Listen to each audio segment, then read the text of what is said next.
बिस्मिल्लाहिर्रहमानिर्रहीम। अस्सलाम वालेकुम नाज़रीन, आप इस्लाम चैनल उर्दू पर प्रोग्राम देख रहे हैं सेहत है ज़िंदगी और उसका सेगमेंट है आस्क ए जीपी। मैं हूं आपका मेज़बान रिजवान अरशद और मेरे साथ हस्बे मामूल इस प्रोग्राम में शामिल हैं जनाब डॉक्टर इमरान गोहर साहब। डॉक्टर साहब, आपका बहुत शुक्रिया, आप हमारे प्रोग्राम में तशरीफ़ लाते हैं। और नाज़रीन, जैसा कि आपको पता है कि हमारे इस प्रोग्राम का फॉर्मेट ये है कि इस प्रोग्राम के अंदर हम सेहत के हवाले से डॉक्टर साहब से सवालात करते हैं और डॉक्टर साहब सेहत के उन सवालों के जवाब आपको देते हैं। अगर आपको भी अपनी सेहत के हवाले से या अपने किसी अजीज़ व अक़ारब की सेहत के हवाले से डॉक्टर साहब से कोई भी क्वेश्चन करना है तो आप हमारे स्टूडियो के अंदर कॉल करके सवाल पूछ सकते हैं। जो इस्लाम चैनल उर्दू का सोशल मीडिया के पेजेस हैं वहाँ पर भी आप डॉक्टर साहब से कोई भी क्वेश्चन कर सकते हैं। तो हमारा जो टेलीफोन नंबर है, जो कॉल बैनर है, वो आप टेलीविज़न स्क्रीन पर देख सकते हैं। आप हमें किसी भी वक्त कॉल कर सकते हैं, लेकिन उसमें आप लोगों से यही रिक्वेस्ट है हमेशा की तरह कि आप अपना सवाल जो है वो बिल्कुल मुख्तसर रखें और जो भी क्वेश्चन है सिर्फ उसी तक महदूद रहें ताकि ज़्यादा से ज़्यादा लोगों के सवालात के जवाबात दिए जा सकें।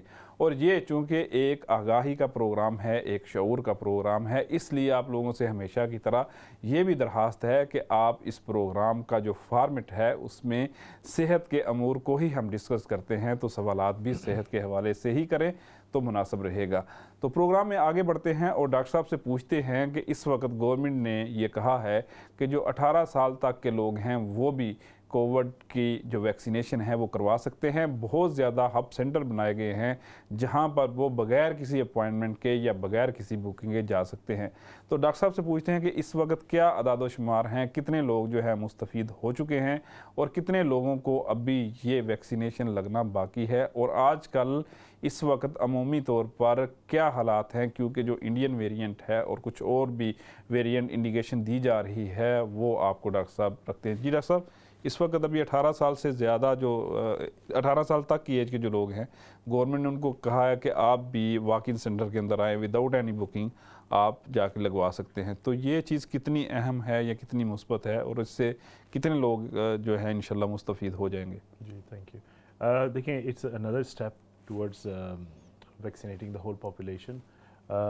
और जैसे कि वनरेबल लोगों को और दूसरी एज के लोगों को पहले से वैक्सीनेट कर दिया गया था, अब 18 साल तक के जो टारगेट है वो स्टार्ट हुआ है। और उसके लिए ज़ाहिर है एक जो बहुत अच्छी चीज़ जो की गई है वो ये है कि जो यंगस्टर्स होते हैं वो ज़्यादातर उनकी जो लाइफ है वो बहुत ही they want flexibility.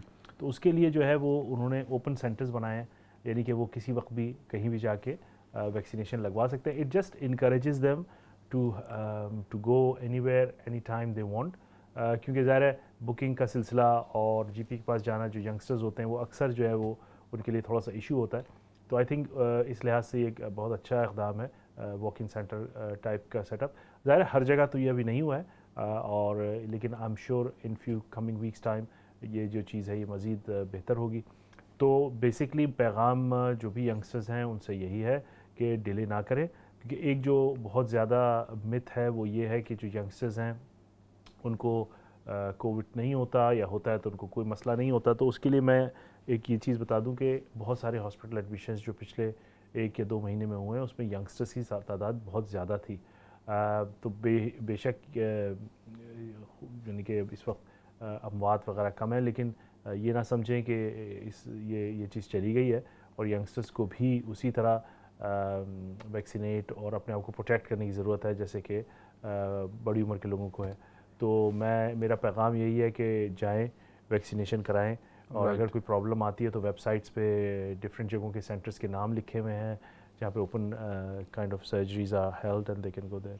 Right.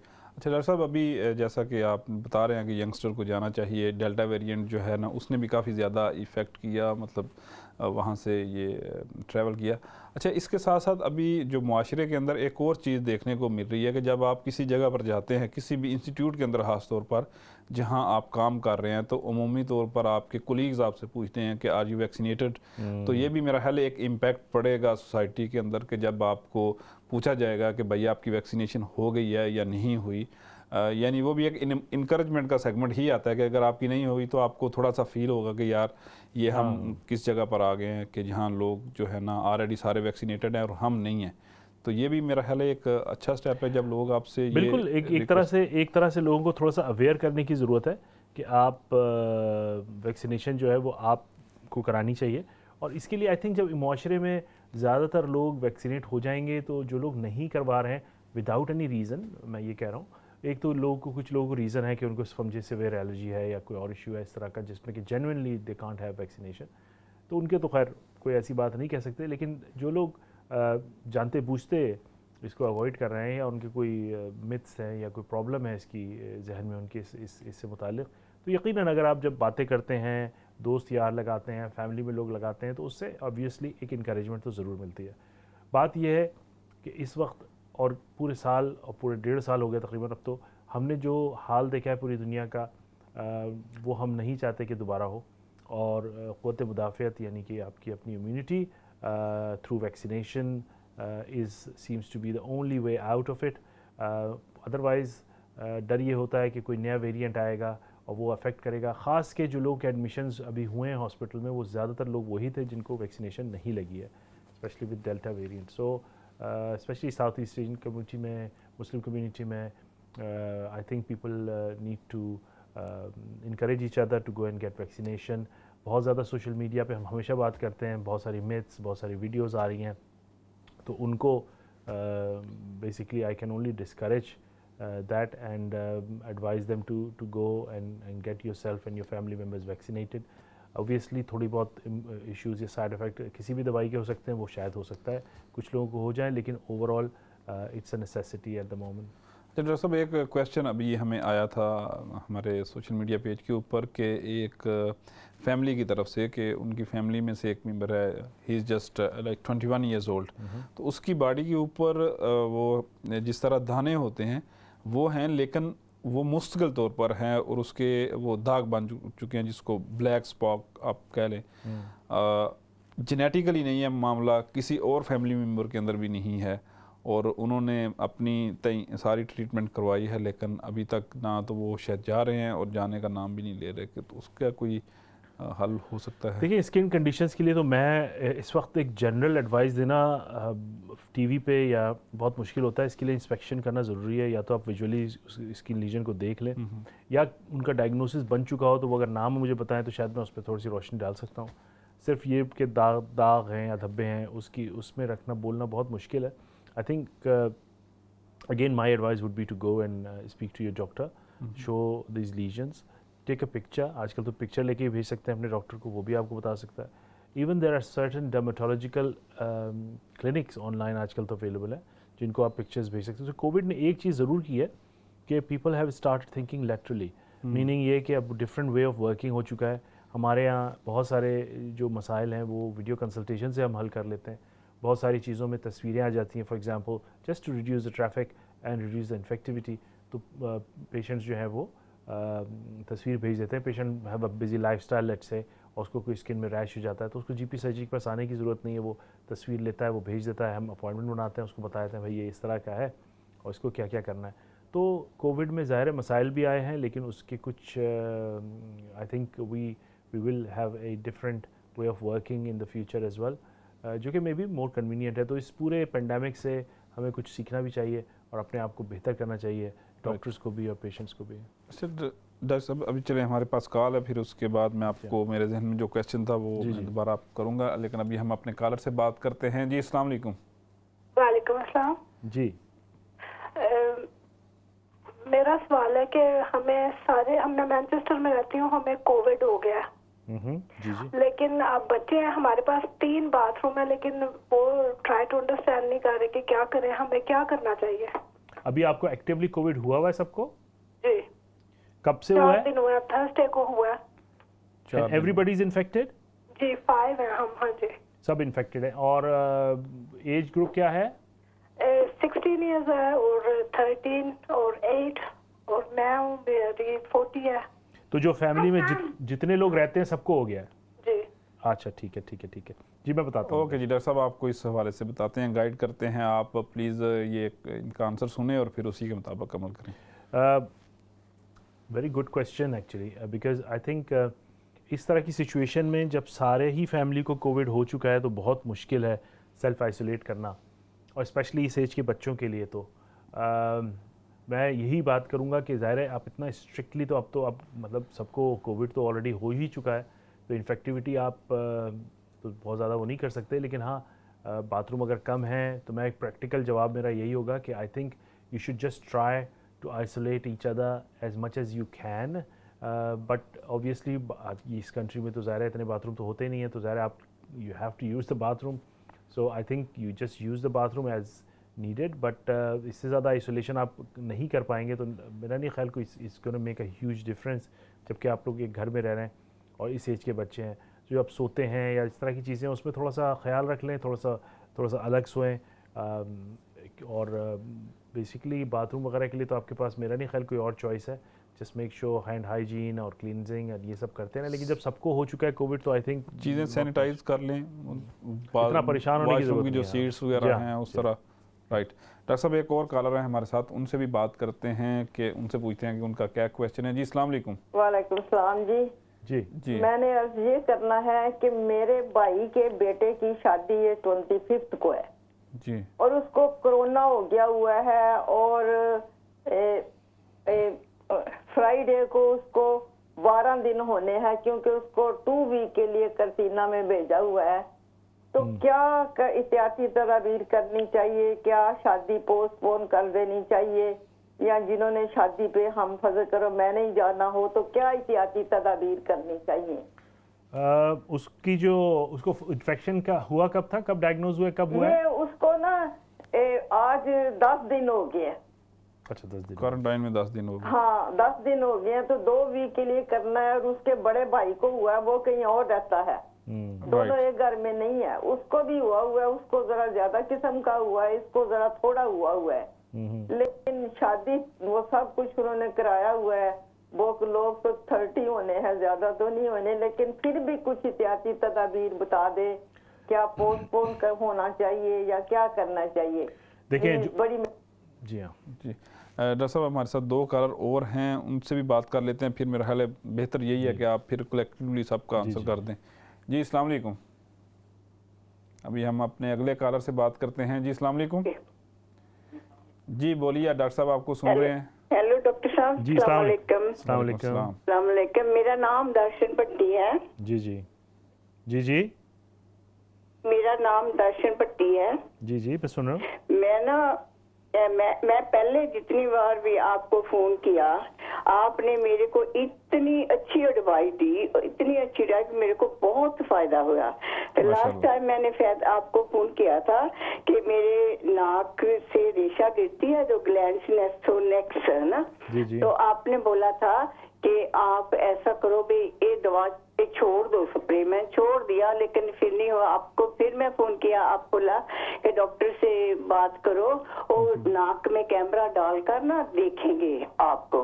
Letter दे, मैं गई थी उसके पास, पहले वो बोलता था कि मैं दवाई देता था, एंटीबायोटिक देता हूँ, क्योंकि उसको बड़ी थी कि गले में ना नाइट टाइम को रस्ट कलर का रेशा निकलता था, बाद में पिंक। वो कहता आंटी मैं कुछ नहीं करता, पहले मैंने बढ़िया एक क्यूब ब्लड सा जैसे निकलता, हम चेक करवा लेते। फिर उसने लेटर डाला, तो फिर मेरे को लास्ट भी मंडे पहले उन्होंने मेरा चेस्ट कर लिया। अब कल मेरे को फोन आया कि तू कल को हॉस्पिटल आ जाओ, हम चेक करेंगे। अभी 3 o'clock मैं चेक करके आके आई हूँ। उन्होंने मेरे इतनी अच्छी तरह चेक किया, ना कैमरा पाया, पीछे शोल्डर देखा, साइज देखा, नेक नहीं दुखती, जे नहीं दुखता, लेकिन कुछ नहीं निकला, है ना। तो वो बोलते शायद इसका साइड इफेक्ट होगा, थोड़ा हौली हौली ठीक हो जाएगा, आप फिक्र मत करो। लेकिन मेरे को बहुत फिक्र था, आपने मेरे को इतनी अच्छी एडवाइस दी, इतनी अच्छी एडवाइस दी। मैं आपका कभी भी थैंक यू करती हूँ। गुरुद्वारे जाकर भी आपके लिए और आपके बच्चों के लिए प्रे करूंगी कि प्लीज आपको खुश रखे सदा, ये चैनल प्लीज बंद ना करना कभी भी। बहुत शुक्रिया जो आपका। भी बहनें हैं ना मेरी, मैं सबको बताती हूँ, देखती है, कोई फोन भी आपको करती है, लेकिन इतनी बार मैंने किया, आपने इतना अच्छा मेरे को बताया। Thank you very very much. मैं इतनी आज सेटिस्फाई हूँ, मैं सारा कुछ चेक करा के अभी सारा कुछ ठीक है। उन्होंने मेरे को एक माल से नाज में डाल डालने के ड्रॉप दिए है। वो बोलता है ए स्प्रे डाली तो एक और दवा दी थी, वो कहता है काफी एक्सपेंसिव हुआ पर देख लो, पर उसके लिए एक रीफलेट दिया। वो बोलते हैं कि नहीं तुम घर भी बना सकते हो कि half quarter spoon salt, quarter spoon sugar, warm water, उसके बीच बाइकार्बोनेट सोडा और डालकर मिक्स करके आप नाक से सूंघना, एक नाक से सूंघे दूसरे निकाल के, आपको बिल्कुल जो कुछ भी है ये जो भी है ग्लैंड्स वगैरह सभी क्लियर हो जाएंगे। आज रियली मैं इतनी हैप्पी हूँ। पहले मैं पता क्या हो गया, ये हो गया, ये हो गया, लेकिन आपने जो बताया thank you very very much. आपको सदा ऊपर वाला खुश रखे। आमीन आमीन। बहुत शुक्रिया आपकी कॉल का और आपकी इंकरेजमेंट का। डॉक्टर साहब देखें ये माशाल्लाह जो लोग बेहतर हो रहे हैं आपकी एडवाइस से, हमारे इस प्रोग्राम से, यही हमारा असासा भी है और यही हमें हमारी सक्सेस है कि लोग जो है ना इससे मुस्तफीद हो रहे हैं। हम अपने अगले कॉलर की तरफ बढ़ते हैं जी, उनसे बात करते हैं कि वो डॉक्टर साहब से क्या क्वेश्चन करना चाहते हैं। जी अस्सलाम वालेकुम। हाँ जी वालेकुम सलाम जी। 4 वीक हो गए मुझे ना हेयर लाइन फ्रैक्चर हुई थी मेरी एंकल में, लेफ्ट एंकल में। जी तो वो अभी तक स्वेलिंग होती है एवरी नाउ एंड अगेन, तो पेन भी काफी होती है कभी कभी। तो आप मुझे बता सकते हैं मैं क्या करूं? How old are you? आपकी एज क्या है? I am 65, over 65। 65। And fracture कब हुआ था? 4 वीक हो गए। 4 वीक हो गए। अच्छा ठीक है, मैं बताता हूँ। ओके जी, thank you very much for your call. Doctor साहब विल आंसर यू। डॉक्टर साहब एक और कॉलर हमारे साथ, उनसे भी बात करते हैं। जी अस्सलाम वालेकुम। अस्सलाम वालेकुम रहमतुल्लाहि व बरकातहू। वालेकुम अस्सलाम।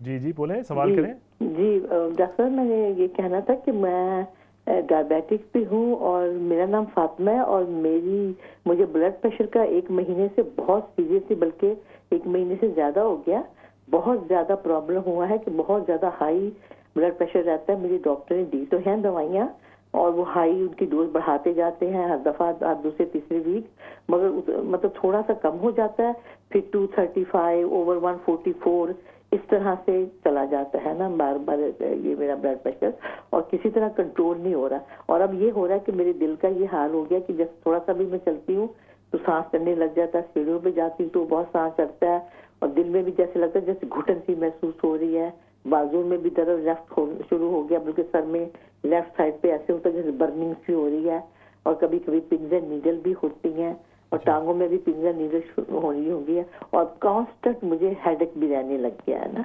तो आप तो फातिमा आपकी एज क्या है? जी मेरी एज है 69। 69। और आप को काफ़ी सारी दवाइयाँ डॉक्टर ने लगाई है, जीपी आपका मैनेज कर रहा है सब कुछ? जी हाँ, उन्होंने दवाई तो पहले मुझे उन्होंने कम्बिनेशन के साथ दी थी, फिर वो कम्बिनेशन की दवाई से मुझे वो रिएक्शन हो रहा कि बहुत ज़्यादा मैं यूरिन पास करी थी, उससे फिर मेरा वो सोडियम लेवल लो हो गया, तो उन्होंने वो दूसरी दवाई बंद करके अब मुझे अब कैंडस्टार, ये क्या है कैंडस्टार्टिन, उससे भी ब्लड प्रेशर यही है आपका जो आपने मुझे बताया? जी ब्लड प्रेशर आपका उससे भी इतना ही है जो आपने मुझे अभी बताया? नहीं ऊपर नीचे होता रहता है, सबसे ज्यादा बहुत ज्यादा से ज्यादा कम होता है तो 170 तक आ जाता है, उसके बाद फिर एकदम से इतनी जल्दी शूट अप हो जाता है, फिर खुद ब खुद ही कम हो जाता है। 2-3 दफा मैं एम्बुलेंस के जरिए हॉस्पिटल भी जा चुकी हूँ, मगर वो वहाँ पे कुछ करते नहीं है, ज़्यादा मुझे बिठा देते हैं और वॉच करते रहते कि क्या हो रहा है, तो फिर स्लोली कम हो जाता है ना। जी मैं आपको बताता हूँ। राइट डॉक्टर साहब आपको इसका आंसर करेंगे। डॉक्टर साहब एक और कॉलर हमारे साथ मौजूद हैं, उनसे भी बात करते हैं। जी अस्सलाम वालेकुम। अस्सलाम वालेकुम बेटा, क्या हाल है? वालेकुम सलाम आंटी, खैरियत अल्हम्दुलिल्लाह, आप ठीक हैं, खैरियत से हैं? जी मुझे पता है आपको फिक्र है कि जल्दी जल्दी पारी आ जाए, बात हो जाए। अच्छा नहीं आप अपना पूरा वक्त लें। डॉक्टर अस्सलाम वालेकुम। वालेकुम सलाम जी, क्या हाल है जी आपका? ठीक है, अल्लाह का शुक्र, अल्हम्दुलिल्लाह। अच्छा मैं तो बहुत बीमार हो गई थी चेस्ट इन्फेक्शन से, अब माशाल्लाह मेरी तबीयत काफी बेहतर है। अच्छा मुझे ऐसे होता है बार दफा ना मेरी ये फूड पाइप बड़ी टाइट हो जाती है, तो मुझे ना सांस लेना मुश्किल हो जाता है, तो इसके लिए अगर मैं इनहेलर लूं तो वो ठीक है या ये क्या वजह है? रात में खांसी या वीजिंग वगैरह तो नहीं हो रही है? नहीं अब नहीं होती, लेकिन बहुत हुई है, बहुत। हाँ, अगर आपको वीजिंग हुई है चेस्ट इन्फेक्शन के साथ, खास के इस सीजन में, तो आप सैल्बुटामॉल इनहेलर यूज कर सकती हैं और बड़ा क्विक आंसर होता है उससे। आपने कभी पहले यूज किया है? क्या जी इनहेलर? हाँ जी, इनहेलर जो होता है। हाँ है, लेकिन मैं कम इस्तेमाल करती रही, लेकिन अब मैं करूंगी वैसे। बिल्कुल करें उसको, खास के चेस्ट कहता है करो। बिल्कुल चेस्ट इन्फेक्शन के साथ, खास के आपको शॉर्टनेस ऑफ ब्रेथ, वीजिंग वगैरह, खास के खांसी रात में ज़्यादा या दिन के सुबह के वक्त ज़्यादा इस तरह हो जाती है, तो आप यकीनन यूज़ करें उसको। चलो ठीक हो गई है बिल्कुल। वैसे ये कि वैसे ही ना किसी वक्त मुझे ना ऐसे होता है, मेरे बहुत मुझे तकलीफ होती है उस वक्त जब मेरी ये फूड पाइप जो टाइट हो जाती है। आप बिल्कुल इनहेलर यूज किया करें, इतना सफर होने की कोई जरूरत नहीं है। इनहेलर से अगर आपको उसका फर्क पड़ेगा इंशाल्लाह। ठीक है, दिन में 2 दफा? आप दिन में 4 दफा यूज कर सकते हैं, 2-2 3-3 पफ्स। अच्छा जी, अच्छा। इफ यू नीड अगर आपको जरूरत है तो। ओके, बहुत बहुत शुक्रिया आपका। वो देखा कितनी तारीफ करके गई आपके प्रोग्राम की, मैं उनकी तारीफ करती हूँ। बाकी प्रोग्राम बहुत अच्छा है, इसको छोड़ना नहीं आपने कभी। नहीं, इंशाल्लाह ये चलता रहेगा। इंतजार होता है आपके प्रोग्राम का, शानदार programme. Thank you very much Andy, बहुत शुक्रिया आपका। बहुत अच्छा प्रोग्राम पेश करते हैं आप। Thank you very much Andy, बहुत शुक्रिया आपका। दुआ करते रहे। डॉक्टर साहब एक और कॉलर हमारे साथ हैं, तो फिर उनसे भी बात करते हैं, पूछते हैं उनके पास क्या क्वेश्चन है। जी अस्सलाम वालेकुम। जी, मेरा नाम फैयाज है जी, और मेरी एज 71 इयर्स है जी। पिछले कोई 1.5-2 महीने से मेरे दोनों हाथों में, खासतौर पर राइट हैंड में स्टिफनेस बहुत ज्यादा है, और जॉइंट्स में पेन, और खासतौर पे जो थंब है, राइट थंब और रिस्ट राइट, और इस लेफ्ट की भी, और दोनों राइट में ज्यादा है। इसमें बहुत ज्यादा स्टिफनेस और स्वेलिंग सी हो जाती है। खासतौर पे जब मैं वॉक करता हूँ तो वॉक के बाद मुझे ऐसा लगता है जैसे सारा ब्लड रश करता है हाथों में, और स्वेलिंग हो जाती है, और जॉइंट्स में जैसे स्वेल कर जाते हैं। दोनों हाथों के? दोनों में जी, और राइट में ज्यादा और लेफ्ट में कम। अब जब बोलते हैं स्वेलिंग होती है तो क्या दर्द भी होता है स्वेलिंग के साथ, कि सिर्फ स्वेलिंग होती है? दर्द जो है वो अंगूठे में ज्यादा होता है, थंब में होता है। और ये अभी कब से शुरू है? ये कोई 1-1.5 महीने से हो रहा है मुझे, और उस वक्त जीपी ने कहा कि ये ऑनसेट है आर्थराइटिस का, तो लेकिन ये कि कुछ सही तरह ट्रीटमेंट कहते हैं ना कि बताते नहीं, ओवर द काउंटर भी इस तरह की दवाई मिल जाती है। आप ये थोड़ा सा इसका मैं आपको जवाब दूंगा। इसके 2 पॉइंट हैं। It's too early to say anything, क्योंकि 1 महीने की हिस्ट्री और लॉन्ग हिस्ट्री नहीं है, लेकिन you can try some anti inflammatories over the counter if it's not contraindicated for you, meaning अगर आप ले सकते हैं तो आइबुप्रोफेन वगैरह लेके देखें 400 मिलीग्राम, और देखें कैसा चलता है। अगर उससे कोई बाज़ इतनी छोटी हिस्ट्री है, it may be just a reactive arthritis, बाज़ दफ़ा वायरसेस और इसकी वजह से भी हो जाता है। तो अभी अगर ये प्रोलॉन्ग चलता है तो we investigate, but at this stage paracetamol या आइबुप्रोफेन लेके देखें, उससे क्या फ़र्क पड़ता है मुझे बताइएगा, फिर अगर बेहतर नहीं होते तो। ठीक है जी, सब आप कंटिन्यू करें। और आपके पास वैसे तो भी 2 मिनट हैं, अगर कोई आंसर ना हो तो हम ब्रेक के बाद भी दे सकते हैं। बिल्कुल। वो पहले हमारी खातून थी, उन्होंने बताया उनके ब्रदर के बेटे की आई थिंक शादी है 25 को, और वो he is got a Covid and he 12 days already हो गए हैं उसके।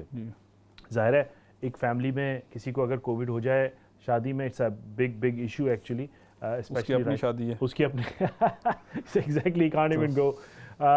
देखिए, मैं एक चीज़ मशवरा दूंगा कि जिस शख्स को कोविड हुआ है वो शादी से 1 दिन पहले अपने आप को टेस्ट ज़रूर कर ले।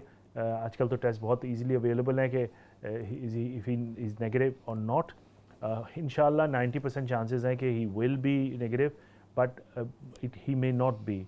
सो मैं अगर वो नहीं है, अगर पॉजिटिव ही है, अगर शादी के दिन या शादी से 1 दिन पहले, तो बेहतर ही होगा कि शादी को पोस्टपोन कर दिया जाए। सर इतने लोग तो आ नहीं रहे आजकल, and it's a genuine issue, because शादी के बाद अगर he is positive, how he is gonna have a marriage, and ज़ाहिर लड़की और जिससे भी शादी है उसको that will be a problem, family members के लिए प्रॉब्लम। सो मेरा मशवरा ये होगा कि 1 दिन पहले अपने आप को टेस्ट ज़रूर करा लें। If he is negative then go ahead, at least peace of mind होगा। जो लोग मेहमान आएंगे उसके अपने लिए सबसे बड़ी बात तो पीस ऑफ माइंड होगा, और तो I think that would be my advice to get checked rather than just guessing and you know all those things. दूसरी हमारी खातून ने उन्होंने बोला कि उनको हेयरलाइन फ्रैक्चर हुआ।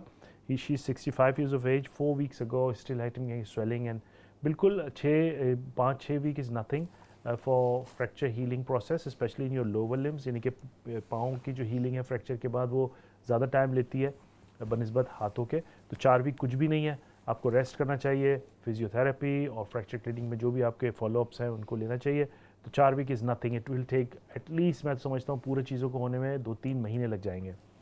राइट डॉक्टर साहब, आपके पास ज़ाहिर है जवाबात हैं दूसरे लोगों के, लेकिन अभी नाजरीन मैं आपको बताता चलूँ कि हमारे पास वक्त थोड़ा कम है, हम ब्रेक पर जा रहे हैं और इंशाल्लाह डॉक्टर साहब आपके जो सवाल आपने किए हैं उनके जवाब आपको ब्रेक के बाद देंगे। तो हम एक ले रहे हैं छोटा सा वक्फा, हमारे साथ रहिए, मिलते हैं एक छोटे से ब्रेक के बाद।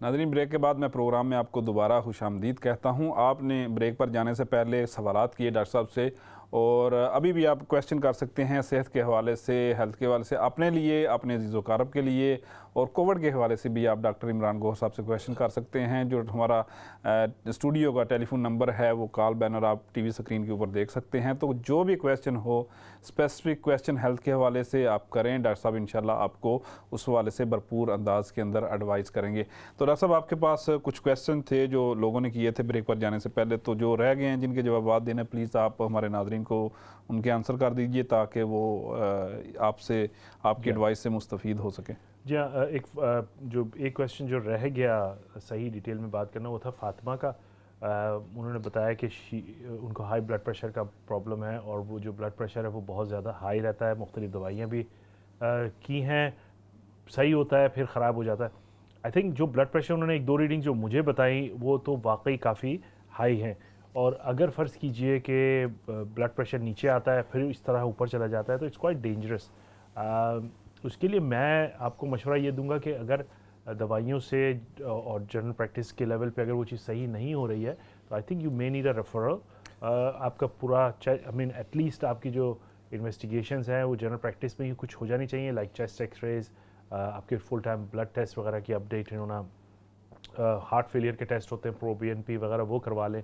तो मेरे ख्याल में प्रॉपर एक ब्लड टेस्ट की जो चीज़ है वो हो, चेस्ट एक्सरे वगैरह हो, और अगर फ़र्ज़ कीजिए कि ब्लड प्रेशर नहीं कंट्रोल में आ रहा है जनरल प्रैक्टिस लेवल पे, तो I think you need a referral to the cardiology. आपको फिर वहाँ पे वो डील करेंगे, ताकि लेकिन ये जो ब्लड प्रेशर की रीडिंग है it can be quite dangerous, और जो सबसे ज़्यादा हम परेशान होते हैं खुदा न खास्ता किसी को स्ट्रोक वगैरह ना हो जाए, खास के एशियन कम्युनिटी में is very common. So please इस चीज़ को थोड़ा सा रिलैक्स भी रहें। ये ना हो कि एंग्जाइटी की वजह से भी आपका ब्लड प्रेशर बाज़ दफ़ा ऊपर चला जाता है, तो उसके लिए थोड़ा सा रिलैक्स रहने की भी कोशिश करें। बाज़ दफ़ा पेशेंट बहुत ज़्यादा एंग्शियस होते हैं, उससे भी ब्लड प्रेशर हाई रहता है। और आजकल तो एक्चुअली सबसे अच्छी चीज़ आ गई है कि होम मॉनिटरिंग बड़ी अच्छी हो सकती है, तो उसमें भी ट्रू रीडिंग आ जाती है। बाज़ दफ़ा डॉक्टर्स के पास आप जाते हैं, आपकी ब्लड प्रेशर रीडिंग हाई आती है, आप एक मॉनिटर ले लें अच्छा सा, और वो उसमें आप रीडिंग अपनी रिकॉर्ड करें। थर्ड रीडिंग हम रिकमेंड करते हैं इन वन सिटिंग, मतलब पहली, दूसरी और जो थर्ड रीडिंग है उसको लिख लें, 10 दिन में करें, 15 दिन करें, वो रीडिंग अपने GP को दिखा दें, तो उससे भी उसको काफ़ी अंदाज़ा हो जाएगा कि मसला क्या है। जी आंसर हमारे सारे मुकम्मल हो गए? हाँ जी, हमारे आई थिंक हमने फयाज साहब का आई थिंक मैंने शायद जवाब दिया था फयाज साहब को।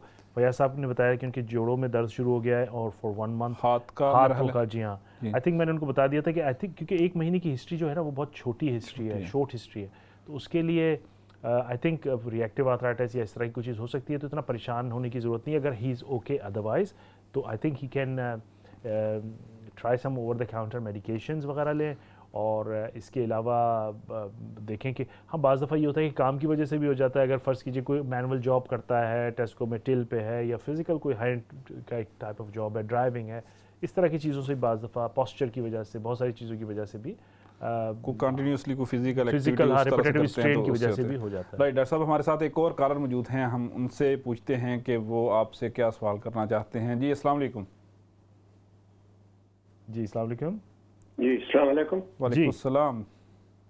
जी मेरा नाम मोहम्मद खान है, लंदन से बोल रहा हूँ। जी खान साहब। जी आई एम 73 years old। जी। और I am liver transplant recipient.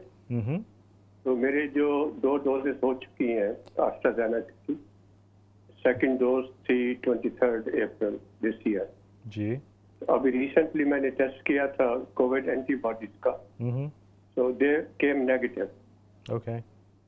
तो I just want to ask कि इसका क्या मतलब है कि कोई एंटीबॉडी डेवलप नहीं हुई, वैक्सीन का कोई असर हुआ या नहीं, और what should I do now? आपके डॉक्टर ने क्या बोला? एंटीबॉडी टेस्ट क्या मतलब नहीं डेवलप हुई है? Negative meaning I am thinking that it's not there.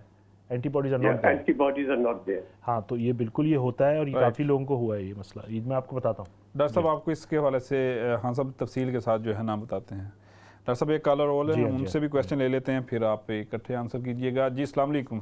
जी वालेकुम अस्सलाम रहमतुल्लाह बरकातहू। जी मैंने अभी फातिमा दोबारा बात कर रही हूँ। तो मैं अपने ब्लड प्रेशर के बारे में मैं कर रही थी, तो मैंने वो मॉनिटर रखा हुआ है, तो मैं अपने मॉनिटर करती रहती हूँ। इसीलिए फिर मैं जब बहुत ज्यादा हाई होता है तो मैं या तो जीपी को फोन करती हूँ, तो वो तो कहते हैं एम्बुलेंस बनाए और हॉस्पिटल चले जाए। तो 2-3 दफा मैं जा चुकी हूँ, तो वो कुछ भी नहीं करते, बल्कि रात भी मैं गई हुई थी क्योंकि मेरी बड़ी बुरी हालत हो रही थी, लगता था जैसे दिल को कुछ हो रहा है।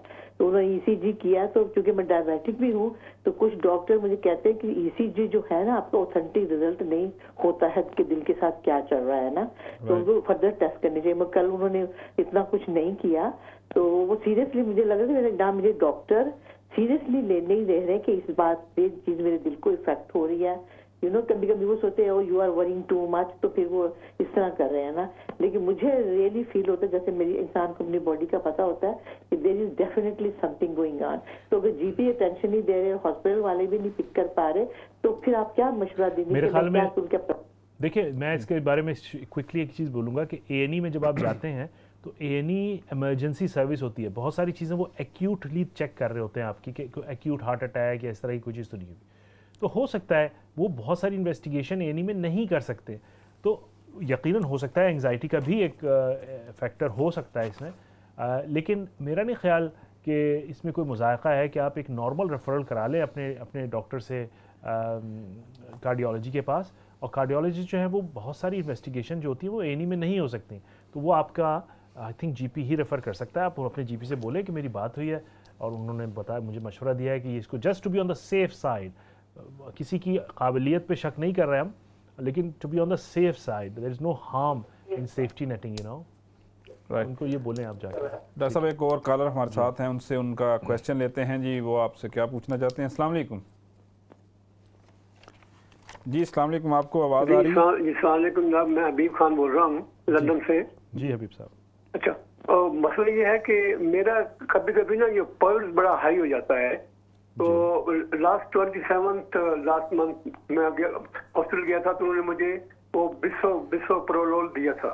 जी। तो वो कहा था कि ये आप ले लें। अगर फिर मैंने जीपी को फोन किया 3-4 दिन के बाद, तो उन्होंने कहा कि इसको बंद कर दो।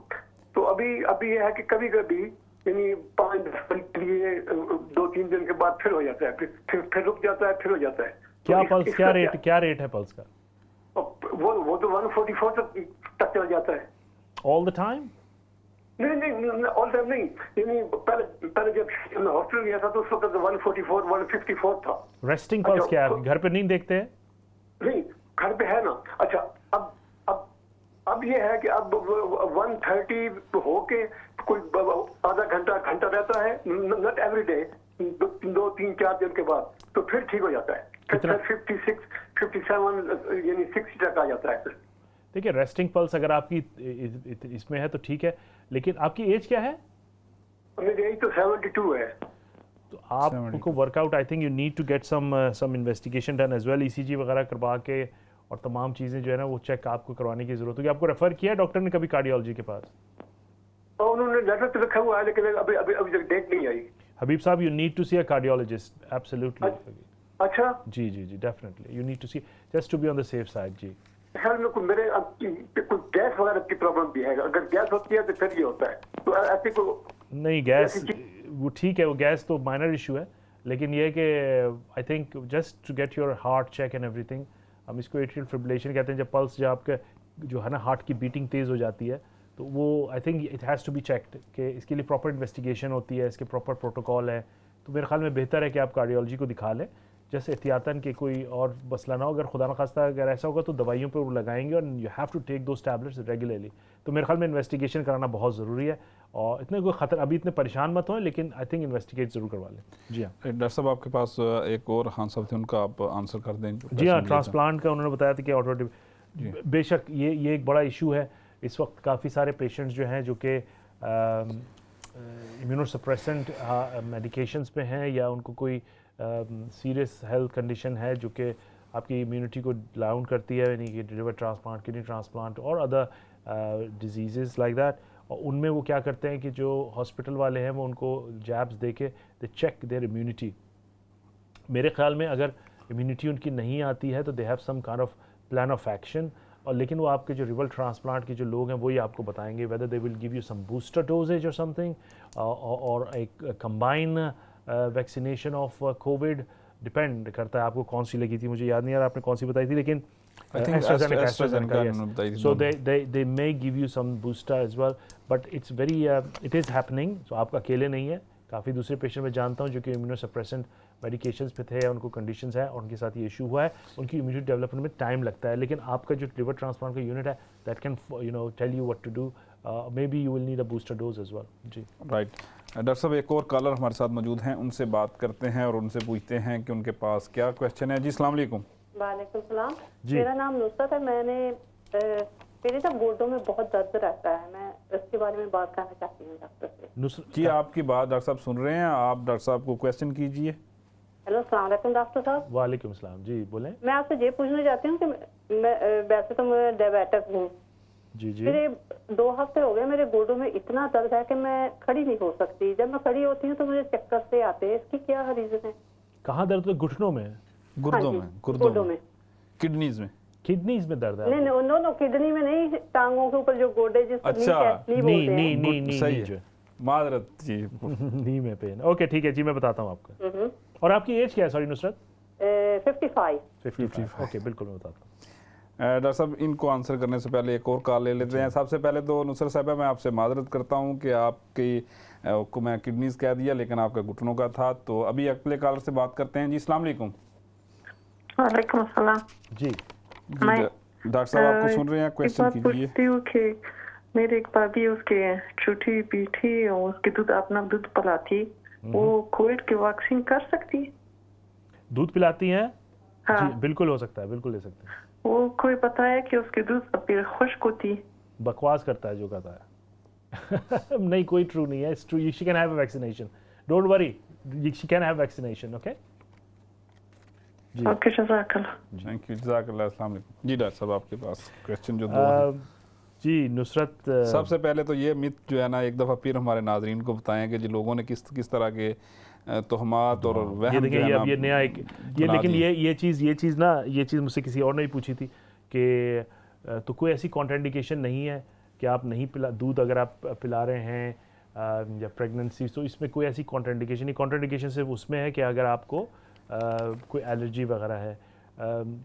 मैं फिर वही बात है कि जो साइड इफ़ेक्ट वगैरह हैं वो तो भाई किसी को भी हो सकते हैं, लेकिन कॉन्ट्राइंडिकेशन मीनिंग यानी कि इसमें ममानियत नहीं है, यानी ये नहीं है कि आप नहीं लगवा सकते। सो ये एक नई आपने मिथ बोली, तो डेफिनेटली कोई ऐसी चीज़ नहीं है। She can have the vaccine done and she will be hopefully safe इंशाल्लाह। राइट डॉक्टर साहब एक कॉलर है, उनसे बात कर लेते हैं, फिर आप जो है ना आंसर की तरफ जाइएगा। जी अस्सलाम वालेकुम। अस्सलाम वालेकुम। जी वालेकुम अस्सलाम। जी मैं ना लूज़र बोल रही हूँ, पता मैंने करना है क्योंकि मेरा ना कोई 1 ईयर से मेरे जो घुटने हैं ना उनमें से वो आवाज़ भी आती है मेरे राइट हैंड साइड से। तो अभी ये है कि मैं वॉक करती हूँ या चलती हूँ तो फिर मुझे मेरे सूजन शुरू हो जाती है, मेरे घुटने हैं तो स्वेलन रहती है उनके ऊपर भी। तो मैंने डॉक्टर को मेरा एक्सरे भी उन्होंने किया है, तो वो कह रहे हैं कि अर्थराइटिस है जी। तो वो कहते हैं अभी बहुत अर्ली है कि हम आपका रिप्लेस नहीं कर सकते घुटना। तो उससे मेरी बॉडी भी सारी दर्द करती है और मुझे ये है कि मैं खड़ी अभी तो मेरा ये है कि खड़ा भी होती बड़ी मुश्किल से खड़ी होती हूँ। मेरी एज जो है वो 63 है। आपने ब्लड टेस्ट वगैरह करवाए हैं अपने? जी हाँ जी, वो मेरे सारे ठीक है, वो तो डॉक्टर कहते हैं कि सब कुछ ठीक है, हम कुछ नहीं कर सकते। विटामिन डी करवाया है आपने? विटामिन डी सारा मैं हाँ जी हाँ उन्होंने किया है, नॉर्मल है जी। Okay fine, that's good. Okay alright, thank you very much जी। जी डॉक्टर साहब दोनों मिलते जुलते सवाल है। क्वेश्चन नुसरत जी थी, उन्होंने जो कि डायबिटिक हैं, उनको नी का भी इशू था, और ये जो हमारी लास्ट कॉलर थी उनको भी नी का इशू है 63। सो देखिए नी पेन जो है ना वो knee is a weight bearing joint actually, और ज़ाहिर है हमारे यहाँ लोग अक्सर लोग ख़वातीन ख़ास के they put on weight as they get older, walking और दूसरी चीज़ें वगैरह इतना नहीं करती, तो तो जो एक एज के साथ जो भी वेयर एंड टेयर या आर्थराइटिस कह लें आप, जिसको ऑस्टियोआर्थराइटिस बोलते हैं, वो तो एक नेचुरल सा प्रोसेस है।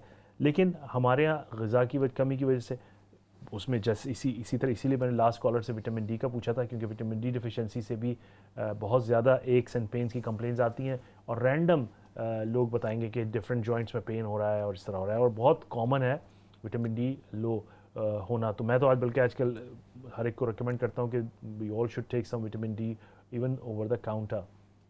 तो उनके पेन की तरफ वापस आते हैं। पेन जो है, ये नी जॉइंट जो है, it's a weight bearing joint, और अक्सर नील डाउन होने से, यानी जैसे नमाज के उसमें पोस्चर में आते हैं, वॉक नहीं करना, वेट का पुट ऑन हो जाना, या फैमिली में भी अगर रन करता है तो उसकी वजह से ऑस्टियोआर्थराइटिस बढ़ जाता है, और उसके जो इफ़ेक्ट्स हैं या उसकी जो सिम्टम्स हैं वो अलामात भी बढ़ जाती हैं। जो पहली चीज़ है, first thing is to have, अगर एक कंसिस्टेंटली प्रॉब्लम आ रहा है तो आप एक्सरे करा लें, वरना फिजियो को ज़रूर दिखा लें। Physiotherapist will tell you, check you properly, and वो आपको एडवाइस देगा कि आपने कौन सी एक्सरसाइज करनी है। Weight reduction is one of the Paramount thing for your knee problem. अगर आपको ऑस्टियोआर्थराइटिस है या जो भी प्रॉब्लम है, अगर आपका वेट भी ओवरवेट है अगर आप, तो ये आपका प्रॉब्लम बहुत बिगड़ जाएगा। नी में अगर आपको स्वेलिंग हो रही है बार बार, तो ऑब्वियसली इसका मतलब है कि प्रॉब्लम बहुत ज़्यादा बढ़ चुका है। उसके लिए भी मैं उनको भी मशवरा दूंगा कि अपना एक्सरे वगैरह करा लें। हो सकता है फिजियो, जब मैंने बोला ना कि फिजियो से जब आप दिखाते हैं, तो आजकल तो हमारे यहाँ फर्स्ट केयर प्रैक्टिशनर्स वगैरह अवेलेबल है सर्जरीज़ में, जो कि आपको बड़े अच्छे मशवरे देते हैं, आपको इवन इन्वेस्टिगेट भी कर सकते हैं। तो अगर फ़र्ज़ कीजिए कि फिजियो आपको चेक करता है और बोलता है कि यू नीड एन एक्सरे और इवन एन MRI, तो वो आपको रेफ़र कर सकता है, तो उससे भी चीज़ के बारे में इन डेप्थ पता चल जाएगा। और फ़र्ज़ कीजिए कि ऑस्टियोआर्थराइटिस किसी और वजह से, यानी कि स्वेलिंग वगैरह किसी और वजह से है, या मल्टीपल जॉइंट स्वेलिंग है, तो उसके लिए आपको रूमेटोलॉजी वगैरह को भी रेफ़र करेंगे। लेकिन मेरा next step I would for both these patients is that अगर विटामिन डी वगैरह सब ठीक है, ब्लड टेस्ट सब ठीक है, तो फिजियो को प्लीज़ ज़रूर दिखा लें, फिजियो से प्रॉपर एग्जामिनेशन करा लें, उनकी राय ले लें, या जीपी को देख लें, क्योंकि आजकल फिजियो काफ़ी रेडिली अवेलेबल है जीपी सर्जरी में काफ़ी जगहों पे, तो वो मेरे ख्याल में क्विकर रहेगा। And do that and take it from there. और pain relief in the meantime जो भी सेफ़ है, if you can take paracetamol और आइबुप्रोफेन इफ सेफली, कोई कॉन्ट्राइंडिकेशन नहीं है आपको, तो आप वो भी ले सकते हैं इन द मीन टाइम, और वेट रिडक्शन ज़रूर करना चाहिए। आपके पास और क्वेश्चन है को आंसर के लिए? I think we have covered all of them. Alright, तो एक कॉलर हमारे साथ हैं, हम उनसे बात करते हैं और उनसे पूछते हैं जी कि उनका क्या क्वेश्चन है। जी अस्सलाम वालेकुम। वालेकुम अस्सलाम। अस्सलाम वालेकुम, मुझे डॉक्टर साहब से बात करनी है। जी डॉक्टर साहब आपको सुन रहे हैं, आप प्लीज़ क्वेश्चन कीजिए। जी डॉक्टर साहब, मैंने 25 मार्च को वैक्सीन लगवाई। जी जी। और उस वक्त भी मुझे स्किन एलर्जी थी, लाइक एक्जिमा टाइप की है मुझे एलर्जी, और कंटिन्यूसली ये तकरीबन 1 साल 1.5 साल से चल रही है जी। अभी और वर्स होती जा रही है। अब मेरा दूसरा इंजेक्शन की अपॉइंटमेंट आई है नेक्स्ट वीक की, तो मुझे लगवाना चाहिए या नहीं? अभी आपने बताया कि अगर स्किन एलर्जी वगैरह है तो आप नहीं लगा सकते। देखिए, आपको मैं अब एलर्जी में ना बहुत फ़र्क है। स्किन की जो आप बात बता रही हैं वो एक्जिमा मेरे ख्याल में आपको है, एम आई राइट? जी। ड्राई स्किन है, ठीक है, लेकिन वो आपको पहले से है। एक्जिमा तो बहुत कॉमन इशू है। When we call severe allergy, meaning लोग बहुत कम तादाद में होते हैं लेकिन उनको सिवियर एलर्जीज होती हैं, लाइक पेनिसिलिन लेने से उनके हाइव्स निकल आते हैं, रेडनेस हो जाती है, लिप स्वेलिंग, और ये these are called severe allergies. बाकी अगर आपको हल्की एक्जिमा है और आपने पहली वैक्सीन तो लगवा ही ली, अगर आपको पहली वैक्सीन के बाद कोई खुदा न खास्ता कोई सिवियर एलर्जी का अटैक नहीं हुआ है, then I think you should have a second one done. Eczema ज़ाहिर है आपका ऑनगोइंग इशू है वो, और आजकल तो सीज़न भी है, तो हो सकता है कि उससे हो, लेकिन मेरा नहीं ख्याल you come under that category to not to have that done. तो मेरे ख्याल में आपको अगर एक्जिमा पुराना है तो उसको सही और स्टेबल है, मॉडरेट है। मैंने जो एलर्जी का बताया उससे मेरी मुराद सिवियर एलर्जी यानी कि शदीद एलर्जी थी, not mild eczema and things. वरना तो एक्जिमा तो आजकल यहाँ पे हर दूसरे तीसरे आदमी को एक्जिमा है। और वैसे भी जो आप जीपी के पास जाते हैं तो उसके पास तो हिस्ट्री होती है, जब वो ये देखे कि इससे इफेक्ट हो सकता है तो वो खुद भी रिकमेंड करते हैं not to have the dose. Doctor साहब एक और कॉलर हमारे साथ मौजूद हैं, उनसे बात करते हैं और उनसे पूछते हैं कि उनके पास क्या क्वेश्चन है। जी अस्सलाम वालेकुम। जी अस्सलाम वालेकुम। मैं अभी मैंने आपसे बात की थी वो पल्स के बारे में, तो मैंने से ये पूछना ये है कि कोई खाने पीने में कोई फ्रूट वगैरह कोई चीज़ परहेज की जाए या कोई खाया जाए कोई बेहतरी आ सके? नहीं, खाने पीने में ऐसी कोई ख़ास तो नहीं है एडवाइस, लेकिन कैफ़ीन वगैरह जो होती है उससे पल्स आपकी ऊपर जाती है, यानी कि चाय, तंबाकू, कॉफ़ी, ये तमाम चीज़ें भी आपकी पल्स रेट को हाई कर देती हैं। तो वो इनको आप एग्स वगैरह खा लूँ कभी कभी, यानी एक दिन छोड़ के जी बिल्कुल एग्स मेरे ख्याल में खा सकते हैं आप, बस कैफीन वगैरह से थोड़ा सा इज्तनाब करें, क्योंकि कैफीन जो है जैसे चाय कॉफ़ी वगैरह जो है ना, उससे भी पल्स रेट ऊपर चला जाता है। चाय दिन में एक बार पीता हूँ, ठीक है। हाँ, डीकैफिनेटेड ले लें, डीकैफिन चाय आती है आजकल, डीकैफ ले लें, just to be on the safe side. मैं एक बात कह रहा हूँ, मेरा नहीं ख्याल एक कप से कोई इतना फ़र्क पड़ेगा, लेकिन यह है कि शुगर तो पी लूँ या honey? It's up to you, कोई मसला नहीं है पल्स का, आप शुगर भी ले सकते हैं, हनी भी ले सकते हैं, मुनासिब मकदार में। ठीक है जनाब, बहुत बहुत मेहरबानी डॉक्टर साहब, आपसे बात कर तो खुशी होती है। Thank you very much. Thank you very much. Thank you very much for your call. आज माशाल्लाह ये भी हो गया कि 2 हमारे ऐसे कॉलर थे कि जिन्होंने बिल्कुल फॉलो अप जो है ना वो कॉल की है और पूछा है, क्योंकि ज़ाहिर है सम टाइम कॉलर हमारा कोई चीज़ भूल जाता है तो उसको याद आती है। तो अभी एक और कॉलर से बात करते हैं और उनसे पूछते हैं कि वो आपसे क्या पूछना चाहते हैं। जी अस्सलाम वालेकुम। अस्सलाम वालेकुम। वालेकुम सलाम। हाँ जी डॉक्टर साहब, मुझे ना डॉक्टर साहब से बात करनी है। जी सुन रहा हूं। आपको सुन रहे हैं डॉक्टर साहब, आप पूछिए।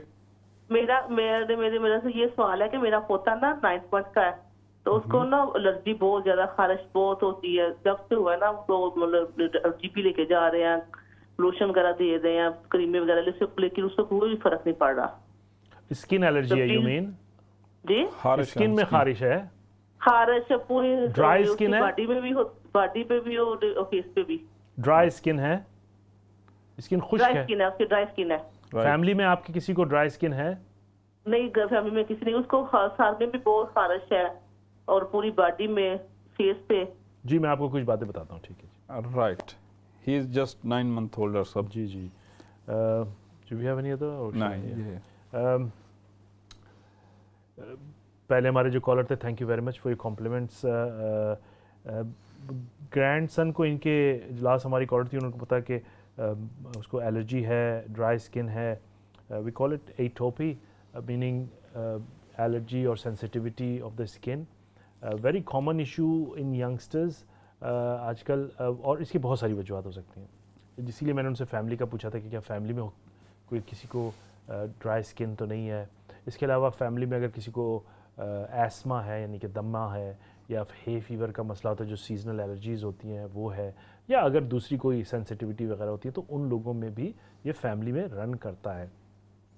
अब इसमें इसका कोई, सबसे पहली बात यह कि इसका कोई मैजिक क्योर नहीं है कि कोई एक डॉक्टर ऐसी दवाई देगा कि अगले दिन बिल्कुल सब कुछ मसला ठीक हो जाएगा। समझने की चीज़ ये है कि ये एक सेंसिटिविटी, आपकी स्किन सेंसिटिव है, वो रिएक्ट करती है चीज़ों में। बाज़ दफ़ा आप मॉइस्चराइजर्स लगाते हैं, बाज़ मॉइस्चराइजर्स उससे भी चीज़ ख़राब हो जाती है, तो स्किन इतनी सेंसिटिव है। तो इसमें 360 का रखने की ज़रूरत है। नंबर 1 ग़िज़ा देखें कि क्या कोई खाने की चीज़ से तो नहीं हो जाता। मैं इसकी मिसाल ऐसे देता हूँ कि ऑरेंज है, जैसे टमाटोज़ हैं, जैसे ये भी एक्जिमा को वर्स करते हैं। तो देखें, पहले इस फूड डायरी देख लें, मिल्क है, वीट है, कोई भी चीज़ है, उसको एक एक करके एक्सक्लूड करें। मैं ये नहीं कह रहा कि ये तमाम चीज़ों से ही होगा, लेकिन मैं आपको एक बैलेंस अप्रोच बता रहा हूँ कि किस किस तरह एलिमिनेट करना है अपनी चीज़ों को। सो ये कर लें। दूसरी चीज़ ये कि कपड़े जो बच्चा पहनता है उसको आप देख लें। इसके अलावा बाथ देते हैं, जैसे आप फ़र्ज़ कीजिए बबल बाथ देते हैं, शैम्पू कौन सा यूज़ करते हैं, डिटर्जेंट कौन सा इस्तेमाल हो रहा है घर के अंदर, all these things 1 by 1 has to be check. सारे एक साथ ना करें, एक एक करके करें।